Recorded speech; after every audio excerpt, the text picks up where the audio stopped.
So we are now approaching the last and the concluding talk of this symposium. In today's closing keynote talk, Dr. N. Swaminathan will discuss a modular compositional approach to engineering complex systems. Dr. Swaminathan obtained his B.Tech from IIT Madras in 1983 and his Ph.D. in computer science from University of Illinois in 1989. His areas of interest include systems engineering, system science and real-time systems. He has experience both in academia and industry, including stints at RIT, Xerox, Motorola India. Currently he is working with Tata Consultancy Services TCS research at their systems research lab in Chennai on a model-driven approach to machine control and a holistic approach to modeling and understanding system. Thank you so much, Swami, for joining us, and over to you. Thank you, Rashad. Actually, before I get started, I'd really like to thank Thoughtworks for creating such a forum. I think it's really amazing. The talks have been wonderful. It'd be great if we could actually have a network of people who are interested in systems in India. So I think it's a great initiative. Thanks a lot. Sorry. So I'll be telling you about complexity in a digital world. So I will start with the nature of discussing the nature of digital and what it means for systems engineering. So I'm taking a very much engineering approach, since I'm talking about the impact of digital on the kind of systems we create. And then a systems theoretic view of the potential risks of going digital, as we are planning, as we are doing. And the need for a 21st century approach to engineering. So that's actually the theme here, that a lot of these risks we are not going to be able to address until we go beyond the class of engineering thinking that we are currently using.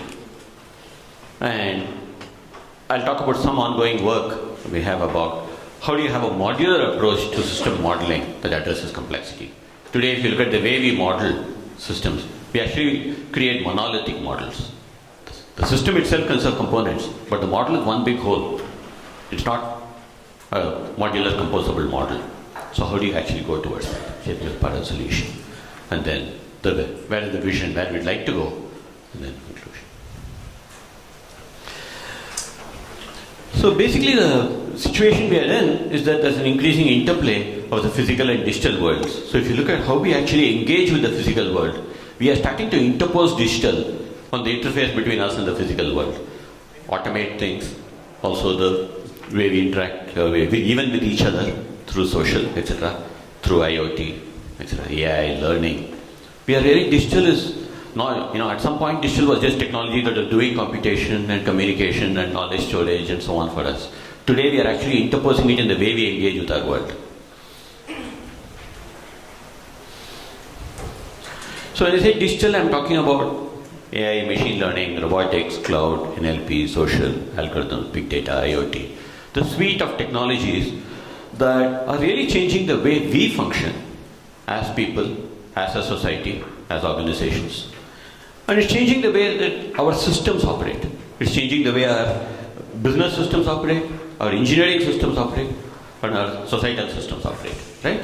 At every level, we are using digital to change the way, whether the way we function, the way we communicate with each other, the way we interact with each other, but all the way to the way our businesses operate, everything.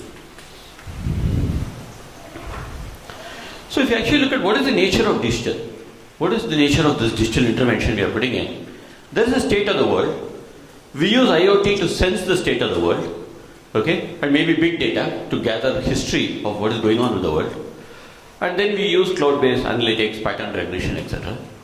And then we intervene with intelligent automated responses, plus with again use the history to actually learn and then behave adaptively, both of which then change the state of the world, right? And then the state of the world also interacts with social, the way we view the world and the way we interact with each other. And that's also a bidirectional interaction, right? So we see something happening, we form opinions, and then the opinions affect our actions, how then we engage with the world. So really what we are doing with digital is you're creating rapid, intelligent, adaptive responses to situations, right? So there's a situation, you're trying to create an intelligent response, an adaptive response, and an ultra-rapid response. I don't know, that's what we are trying to do, but unfortunately the nature of our technology is that you react instantly. Why unfortunately? We'll come to that. And of course, based on localized understanding, right? When you create a digital solution, you are actually understanding one aspect of your business, one aspect of your situation, whatever is relevant to the decision you are making. You're collecting that information, processing it, and making a decision. You don't have a complete worldview. You're not operating with a complete worldview, right? You're operating with a focused view of whatever decision you need to make. It is the nature of how you actually work with these technologies. Feel free to interrupt with questions, okay? If there are longer questions, I'll postpone them, but feel free. I'm jumping in a little quickly, okay? I have a fair amount of material, so I'm moving fairly quickly. I hope it's not a problem. So how does it actually play out? So imagine that there is some news of some event that affects the supply of commodity X, right? X supply may drop in future, things like that. The kinds of things that India was talking about. But then you have a producer of item Y, who's actually using X as an input, and that person says, let me change my production strategy. And of course now we are talking about digital. So all of these decisions are automated, made in a matter of minutes, seconds, right? Which then also gives you information that demand for X may drop in the future. Now there's another piece of software listening to this, maybe a customer app or something, which says, I hear that this commodity X that I really like, that I buy a lot, okay, that particular commodity is going to become less available in the future. This company is going to stop producing it. Let me stock up on it. Right? And now this is not going to change the demand for Y. Notice how it interplays with the previous decision. Now look at how it affects the strategies of competitors of Y and Z and of other producers of X. Each of them is going to react to the situation, right? And then the sellers of Y are also going to react. The retail software is going to react, change what it stocks, when it stocks it, where it stocks it. So the order profiles are going to change, okay? And those things are again going to change the strategy of producers. So what are you actually seeing here? You are seeing that when there is an event, you are actually building networks of responses. And of course, this is an unbounded network, right? These are not the only things that happen. Other things, in fact, start reacting, stock market, other things. So we are actually moving towards a world where we will be building unbounded networks of rapid responses to situations based on localized information, right? That's a natural endpoint of digital, right? If you just look at the kind of projects we are doing today, ask what kind of world are we creating 5 years, 10 years from now? That's the kind of world that everybody is actually creating. Now, because of the rapid response, it plays out within very short time frames, right? And every player is trying to react to everybody else, learn, adapt, anticipate, etc., right? What do you think is going to be the result? Obvious, right? You can easily end up with a more chaotic thing.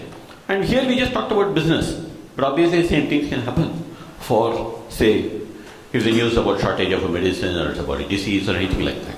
So it can happen in far more critical sectors. So if you look at it from a point of view of systems theory, digital is really greatly increasing information flows and connections within systems, right? It's the nature of digital. You're applying all these technologies to actually increase information flows and increase connections. And what systems theory tells us is, you increase connectivity in a system, you're going to get massive increases in complexity, right? And we know that because of network dynamics, you're going to have the system behaving in unpredictable ways. And of course, accelerated response times will actually lead to more instability, right? Basic control system principle. You can also look at it from a tragedy of the commons pattern. What do you have? You have a collection of players, each of whom is trying to act in their own self-interest. In some cases, like he was talking with Adam Smith, you can actually have a situation where that actually works out well, an invisible hand. But in many situations, it can lead to a tragedy of the commons, where a single person implementing a digital solution will actually improve their responsiveness and improve their business behavior. Everybody implementing it, especially with localized information, can very, very easily lead to instability, chaos, which works out badly for everyone. A typical tragedy of the common soul. Or you can look at it through a game theoretic lens, that everybody has a particular current behavior, okay, call it orderly behavior. I'm trying an analogy. It's not really defect, but you have an orderly behavior where everybody gets a certain amount of value. One player's defects, they get higher value. Every player defects, everybody suffers, right? So you're seeing the same type of dynamic, even though it's not exactly a defect scenario. And what's going to happen about learning? We are saying, yes, we'll use all these learning algorithms to do it. I don't know anything about machine learning, but my understanding is learning assumes that there are stable, repetitive patterns to be learned. If you're building a highly adaptive system where the patterns are constantly shifting because the identity and nature of every player is constantly changing, their strategies are constantly changing, how is that going to play out with learning? Is it really going to work well? I don't know. Maybe. We are also building learning algorithms that have memory features built in, etc. So they forget the past. You can adjust the rate of learning. You can do various things. But it at least seems like there's a fair amount of risk in here. One of the lenses through which you can understand it, I've been giving you various lenses to understand, system theoretic lenses. One more such lens is a very nice one called the Cynefin framework, okay, by Snowden, where it classifies systems into 4 classes, and I think Anindya had a slide that referred to at least 3 of these classes. The obvious, complicated, complex, and chaotic. So obvious systems are also called simple systems. Systems where you have pretty much, linear, Gaussian, and this thing, right? Stationary. So obvious systems are things like that, where you can pretty much operate on the basis of best practice and things work. You can figure out what is best practice and it works beautifully.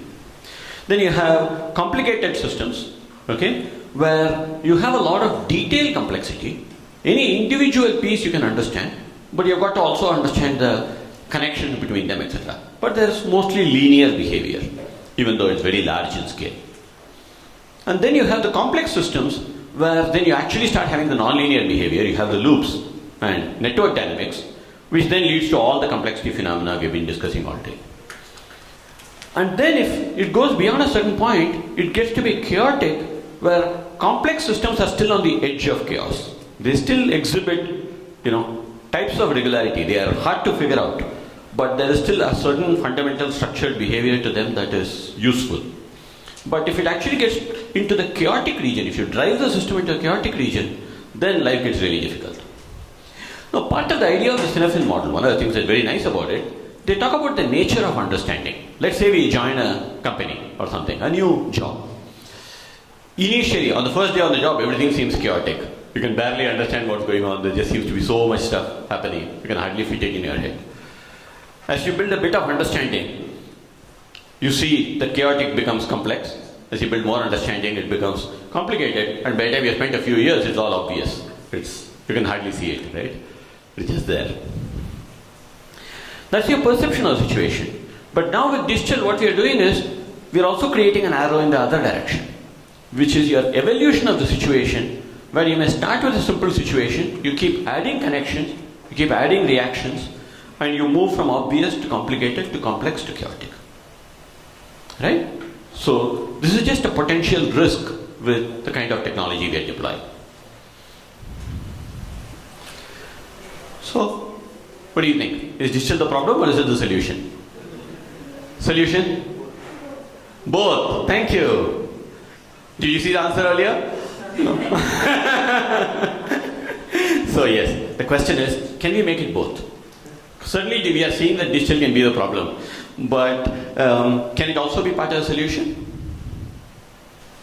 Before we do that, let's look at a couple of case studies to see how does digital play out from an engineering perspective. First, let's ask, what about the way we do engineering currently today? Is it really a digital way of doing engineering? For the last few years, I've been working with the SK Radio Telescope project, participating in the design of the control system for that project. So if you look at that project, you're spending 4+ years just on design of the system, 500 people, 10 subsystems. You're building SysML models, MATLAB models, network models, CAD/CAM, and so on. Okay, whole bunch of models. Every single model is built using computers, right? Every engineer, every scientist is working on a computer. They're all doing computer-based tooling, computer-based models. But at the end, 4 years, when we deliver, finally we have delivered now. Have we delivered one modular telescope that has all of this stuff? What is the state of that? No, right? You can't create a single system model that actually has the complete top to bottom understanding with all of that analysis. No way. You have a SysML model that captures some overall system architecture and captures something. But it doesn't integrate with any of those other models. Why? I mean, does it make any sense? We could talk about digital. We say, wow, we are in the information technology age. With information, machine learning, we can do almost anything. Such a simple thing. It's a telescope. We all understand how all these systems fit together. Why don't our tools understand it? There's something fundamentally wrong with this picture, right? The fact that we can't create a unified model of a system we all understand. Right? And if you look at it, a lot of science and research, so many of the things we are talking today is multidisciplinary, right? People have shown us all those beautiful models. Can they again integrate into, okay, here is a unified understanding of the human body, of how a cell functions, of anything? Same problem. We don't actually have a way to put our knowledge together. You know, the buzzword we use is machine first. In the digital age, we should make sure that all information is available to machines so that machines can process it, respond, etc. If not, use NLP or something to get the thing into the machine. Is this machine first? You spend 4 years, you build lovely models, but you can't really put it into the machine even though it's already in the machine. Is it intelligent? So what's the idea of intelligent? The machine actually understands the semantics of what is going on. If this is the way we do engineering, is the machine understanding the semantics?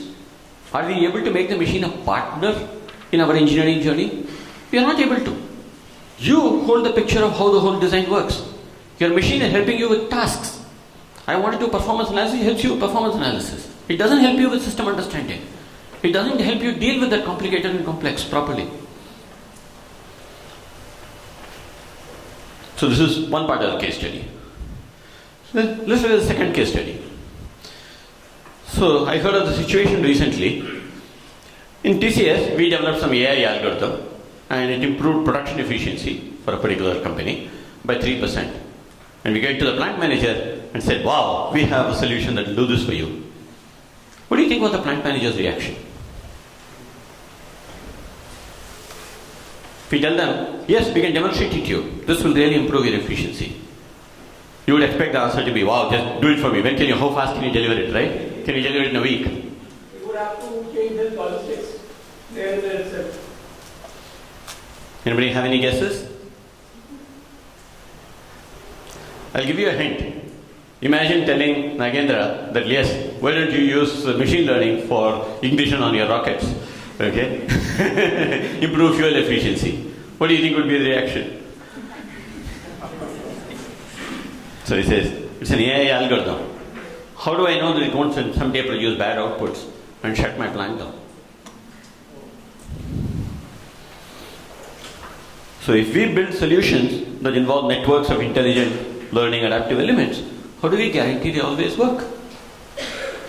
I mean, we actually try to answer this question to the plant manager. How would we guarantee to them it will work? Today our approach for guaranteeing is exhaustive testing. How do you exhaustively test a learning algorithm? So really, what do you think is the answer of the plant manager? Is the plant manager's answer, no, I will not deploy it? Do they have that option? 3% efficiency. How can they say no? How can they say yes? That's where we are at. So the real problem is that we are applying 20th century engineering to 21st century solutions. So obviously what we need is a new engineering paradigm. So if you look at the old engineering paradigm, you're starting with the idea that you know the entities you're engineering with, and you can actually do static analysis, you can do testing, and therefore my engineering will actually work. People talked about quantitative, equations, predictions. You actually have some idea what will work. What are we actually creating? You are creating a solution with shifting identities. The thing you are building is not the same on day 1 as it is on day 10. It's intended to be adaptive, to keep changing. Right? The networks, you are creating a dynamic. You are not creating a fixed structure that you can analyze. The structure itself, you are going to allow it to change.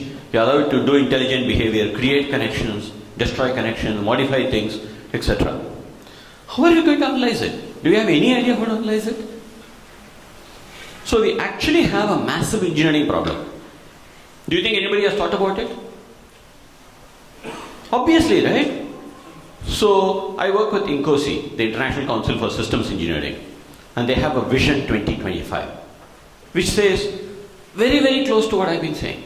That says, this is the class of systems we are going to be engineering in 5 years, 8 years. Our class of thinking today will not cut it. Okay? I mean, this is INCOSI, thousands of systems engineers, in case you are not clear about it. Systems engineers are the people who lead the world's biggest projects. The top engineers on, say, Airbus would be systems engineers. Lockheed Martin would be systems engineers. Konkan Railway would be systems engineers. So anytime, SKA, systems engineers. So systems engineers are the people who are responsible for bringing all the different engineering disciplines together into a full system, typically dealing with the huge complex things, entire power grid of a country, things like that. And those people are saying in their annual meeting, this is what the world is going to look like in 8 years, and we are not ready. We better get ready. And the theory isn't there. And they need to be ready at a practical level in 8 years. So this is where this discipline actually is at today.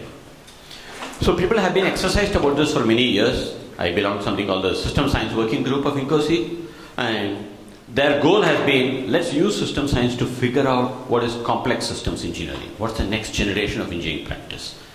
And like I said, today the answers aren't there yet, but you're trying to create the answers. So the goal is to have a modular compositional approach to modeling and understanding systems that take complex engineering account. That's my goal. I mean, INCOSI's goal is much bigger than that. My goal is starting with one small problem, which is how do you actually understand the system, how do you analyze it, etc. So the rest of the slides I'm going to be talking about what are we doing from a research perspective towards this goal.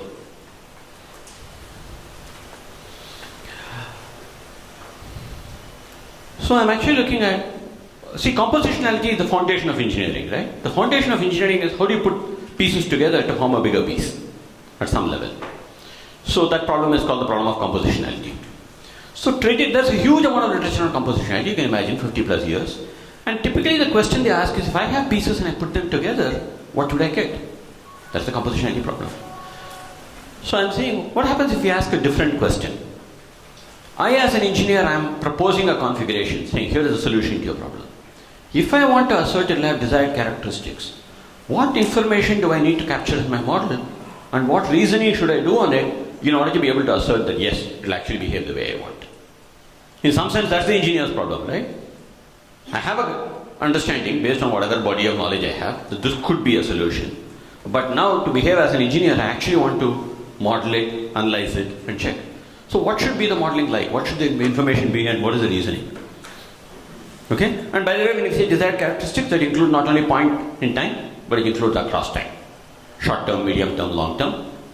You want the characteristics include the trajectory across time. So that's actually the goal, that to enable those things, guidance for system modeling and knowledge management. The reason is because obviously if you want to do engineering, all of engineering is based on knowledge. So you need to be able to bring knowledge to bear on the problem. And you want to include complexity issues, obviously, since that's where we are trying to go with this. So really, suppose we start at a very foundational level. If we are going to do modeling and analysis, what type of system behaviors and phenomena should we be considering? And the answer is, you want to obviously look at what we are currently doing in engineering today, the basic functionality and quality characteristics. You also want to look at the interactions with the environment. You want to look at variety. All types of dynamics. The whole field of complexity is essentially generative dynamics analysis, right? It's asking if you have a network of entities, interactions, multiple levels of hierarchy, then what is going to be the resulting dynamics? And it's looking at various phenomena, emergence, self-organization, etc. comes from dynamics. Also higher order processes. If you have an entity, it is acted upon by multiple levels of higher order loops. So you have a set of regulatory loops, what we think of as control systems, feedback control kind of a thing. But a whole bunch of regulatory processes that try to monitor it, control it, make sure it does what you want it to do. There is a second level, which is life cycle processes that are actually looking to detect faults, diagnose faults, fix them, configure, set up, upgrade, change, adapt, anything which is life cycle, living systems type stuff. And purposeful management. The third thing is we are building systems for people. Therefore, there is somebody who is looking for value from the system and who is then making decisions about this is how I want the system to change relative to my goals and my environment. Right? So, you want to consider all three levels of processes in your modeling so that you can actually understand the influences on something. And you want to consider the undesired inputs and pathologies, the levels of organization. Levels of organization, I think one of the speakers referred to it. I think it was Sita, right? That talked about the idea that you have these different domains, starting from physics, etc., through chemistry, biology, and so on up. So even an engineered system similarly has levels of organization, right? You have an abstract functional level, then below it you have a technical level, then below it you have technological levels, one or more levels of these. So your system is actually built at multiple levels of organization. So you want to make sure that you include all the different levels of organization and influences and consequences. So as far as I can tell, this is a palette of systems phenomena, and if I left out some I would like to know, but as far as I can tell, this is the space of systems phenomena that we need to consider to make sure that we are handling complex systems. So really we are asking, suppose you want to model a living cell or a radio telescope antenna. Now, what reasoning do we need to make sure we have considered everything? So again, we need the basic behavior reasoning, you need the variety reasoning, you need to understand undesired variety, pathologies. So pathologies is any situation where a system has got into an unhealthy state, you've gone into a degraded operational mode, something has failed, etc. Those are pathology situations. Dynamics reasoning, all types of dynamics reasoning. Realization and reasoning about all the different levels. Recursive compositionality. All this, by the way, was at one level. Your system is recursive. You want modular, so you want to have recursive compositionality reasoning. So if you've got a telescope, you want to reason about the telescope, about the dish antenna, about the tracking system motor, about the components within the motor. So you want to build levels of models and recursively reason. And you want to reason about value and consequences. Do we actually do all this? You'll see a later slide. Of course we do all this. How else do we get our systems to work? We actually build complex systems, right? We launch AstroSat and it works. You couldn't have done it if you weren't actually thinking about all this. I mean, all this exists, right? So, absolutely, today's engineering does address all this. It's our tooling, our modeling, our understanding that doesn't actually do it. Tacit knowledge we have. We apply our tacit knowledge, we do what it takes, we get the job done. The trick is for our theory to catch up to our practice. Okay? Now, by the way, if you do all this reasoning, you are asserting that it will behave the way you want relative to your knowledge. Knowledge could be explicit, implicit, could be tacit, could be formal, informal. But gaps in knowledge, gaps in modeling, and gaps in implementation will still need testing. So as a matter of theory, however much you prove your solution correct, you need to test it. Because you are never going to assert that your knowledge is perfect. So basic principles you want to make sure your models should be modular. They should be self-contained. So when I say modular models, what I mean is that if I build a model of an antenna, I should include in that model everything I need to reason about all of those things that we just talked about for that one dish antenna. Then when I put the tracking system, again I have to have a very, very similar model, which is again self-contained, and then I should be able to compose the tracking system as a subsystem of the antenna. So the antenna says, provided my tracking system does this, I will achieve my goals. The tracking system then says, provided my components do this, I will achieve my goals, and so on. So you want each model to be self-contained, essentially what we call reusable. So the basic idea, the greens are the next level principles, the design principles, that say capture assumptions about all the other entities using context roles. So when you are reasoning about one entity, it depends on 20 other things. Capture all the information using context roles. Model all the processes involving the block along multiple dimensions. Remember, we talked about not just the functional dimension, but the regulatory dimension, the life cycle dimension, the intent dimension, and so on, all of those. And include the handling of undesired variety and pathologies. So essentially, it looks something like this. So you're actually talking about something that a basic functional flow from inputs to outputs, and including things like service exchange, okay, plus including other roles like ambient environment, users, value stakeholder, okay, life cycle, intent, consequences, resources, execution agent like an operator, etc. So there is a set of surrounding roles, plus there is parts. So if you've got an antenna, you have a tracking subsystem, you may have a control subsystem, you have a signal processing subsystem, a receiver subsystem. Okay? Every level, when you model the processes, so you see all those little loops. So you want to model all the interaction processes involving the module and within the module. Okay? All these processes form a network of processes, which then generates all your network dynamics. You are including in your assumptions about each context role how those things will change. So if you've got an intent owner who is affected by external environment, you have to make assumptions about this is the types of evolution that may happen. And you can only assert correctness relative to those assumptions. Right?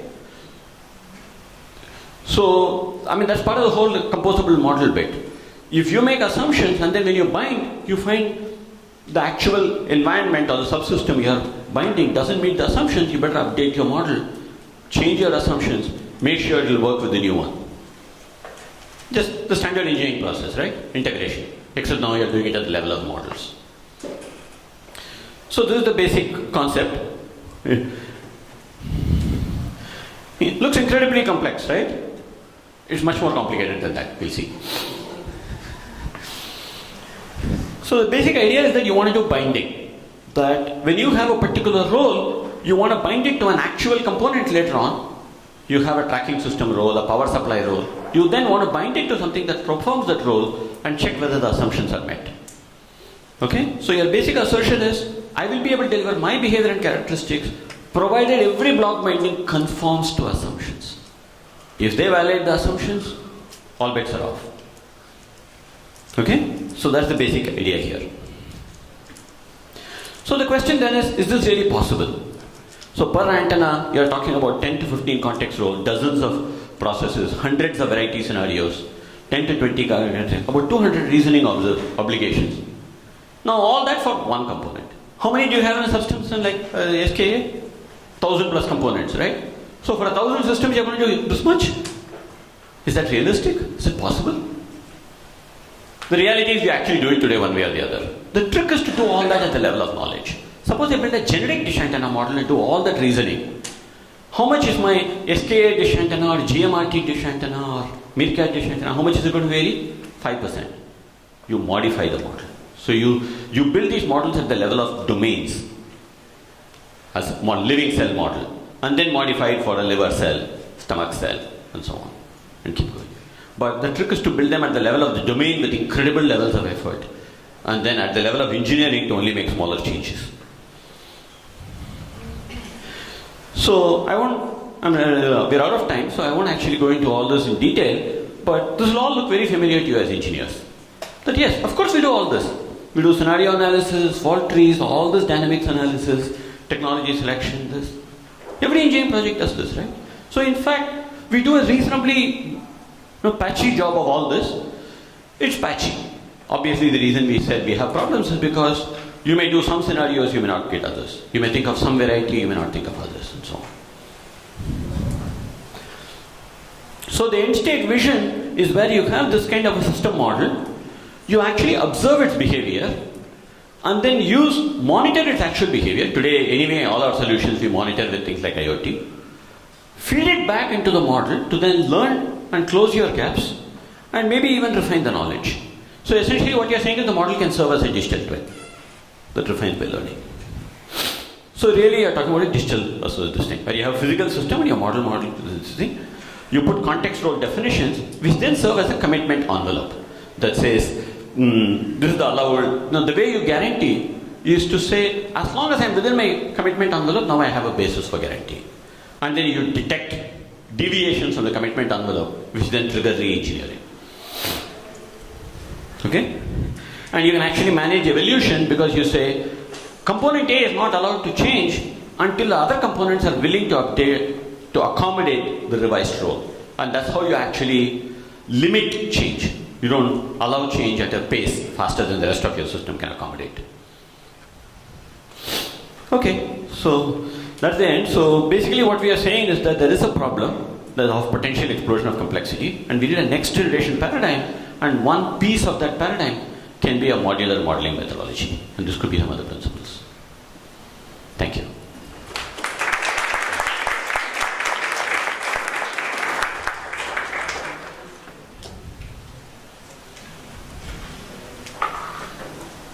So where we are thinking about it is systems should be responsible for our own behavior and continuously learn themselves. They are learning about themselves as you go. Yeah. Thank you so much, Swami, for elaborating, what the challenges will be in the digital world that we are already entering into. Any questions? It looks like there were questions. I would like to now call. Okay. So, like, if you look at agile practices, there's practice a lot of what you said about the change. Sure. Agile practices. Sure. Used by many software development teams, especially small 3 or 4 people who are there in a team and do programming and systems like that. They address this very beautifully. I think so. Like I said, practice has to be ahead of theory. Otherwise, it cannot deliver to complexity. So, at some level, as engineers, we do it. We also know there are gaps in what we do. We do find bugs, we do find problems, we do find gaps relative to value, relative to requirements. We know various things we haven't considered. So, both halves are true. Practice is ahead of theory, and it's not enough. And the role of theory is to catch up and then to provide you the foundation so you can really take it to the next level. Because right now we are taking it really to a next level where if we don't do this type of thing, things will just blow up in our face. Some of the radio telescopes already completed. They are already in place for decades together. So why is the square kilometer array a quantum leap?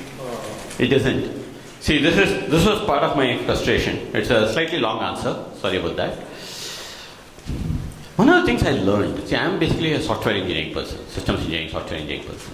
One of the things I learned is that if you take the SKA project, all these 500 people have built very similar radio telescopes within the last 5 years. They are called pathfinders. So we are building an upgraded GMRT. There were 2, Australia and South Africa had this Meerkat and this ASCAP. They built very similar telescopes, very similar solutions. These 500 people came in on day 1 into 4 years of design with clear solutions to the problems in their head. So what do you spend 4 years of 500 people on? If you actually think about what a complex engineering project is, it's a network of distributed decision making, both managerial decisions and technical decisions. You are making a few 100,000 technical decisions, and you are making at least several thousand probably managerial decisions. And you are trying to maintain consistency across this distributed network and achieve consistency across this network, all the way from a cost cap to every detailed design decision, integration, interface decision. It's actually all the energy we are spending is on achieving consistency across a distributed decision network. To me, it was a big insight that this is the nature of working on a complex project. And today's tooling is not good enough to support it. And really, one of my hopes for such a class of tooling, if and when we ever create it properly, is that it will actually enable you to deal with it in that form. Yeah, thank you, Swami. Today, actually, during lunch, I had gotten a chance to had a quick conversation with Swami, and the realization that at least I had is, say, for example, today we can't imagine software development without programming languages and their respective compilers. when it is, simply an impossible task. So imagine days when the compilers and programming languages theories were being spoken of. So now I think, in my opinion at least, some of the ideas are similar to, knowledge-driven, domain-driven designs or domain-driven engineering, where, which will kind of revolutionize the way programming languages have revolutionized software.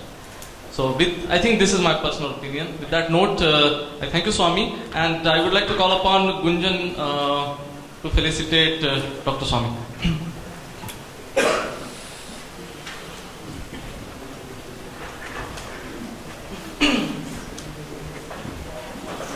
Thank you.